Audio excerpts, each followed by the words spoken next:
আজ অনেক দিন পর নিজের জন্য সময় পেলাম। সব ব্যস্ততার মধ্যেও রান্না করতে আমার বেশ ভালোই লাগে। তাই রান্নার একটা রেসিপি নিয়ে চলে এলাম তোমাদের সাথে শেয়ার করতে।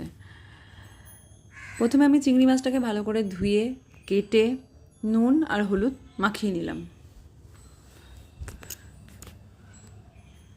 তারপরে গ্যাসটাকে একটা প্যান বসিয়ে গ্যাসটা অন করে দিলাম। প্যানটা গরম হয়ে গেলে আমি সেটাতে একটু সর্ষের তেল দিয়ে দিলাম। সর্ষের তেলটা আমার গরম হয়ে গেছে, তখন নুন হলুদ মাখিয়ে রাখা চিংড়ি মাছটা আমি প্যানের মধ্যে দিয়ে দিলাম।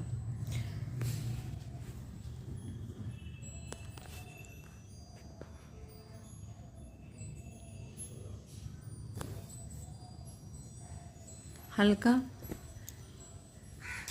নাড়াচাড়া করে নিলাম। গোল্ডেন